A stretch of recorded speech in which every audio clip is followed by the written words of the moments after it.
Der Gregor wird fuchsteufelswild, weil seine Schwester im Breistüberl singt, so dass mehr ein Geschäft geht. Der Gramm zwischen ihm und dem Hubert wird allweil tiefer, weil der jetzt 5 Tage in der Woche aufspart und einen Koch anstellt für ein warmes Essen. Vor lauter Streien verwechselt er auch noch das Essen für die Gäste, so dass der Pfarrer einen allergischen Schock kriegt und ins Spital muss. Das redet sich rum und drum kommen da nur weniger Leute zum Gregor. Als Hummerl hat er blärende Stimme und geniert sich dafür, aber das Zwiefel redet ihm gut zu.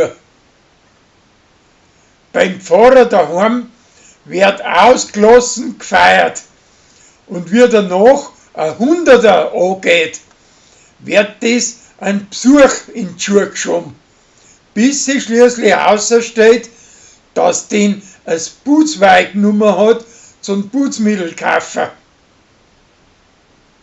Die Landweiber schenken sie beim Wichteln alle das gleiche Buch, ein Pornoroman mit einem Haufen Sauereien drinnen.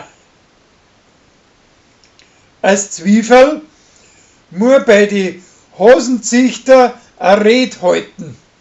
Und für das braucht es Ruhe und setzt Augenschützer auf, damit das nichts mehr hört. Danach wird die Rede da nicht braucht und drum nimmt sie es nachher für einen Trachtlerverein. Sarah hilft ihren Brüdern und sammelt Spenden. Und einen schwarzen Flüchtlingsburm schenkt sie ihren MP3-Player, weil er ihm so gut gefällt.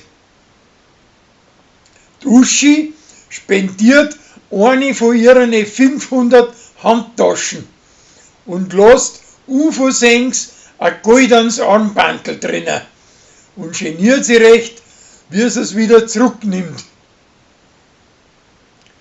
Der Lorenz fährt mit Martin als Holz raus und da wird er der Karren krampft und sie müssen zu Fuß heimgehen und haben Bullen, dass vor einer Wildsau angegangen werden.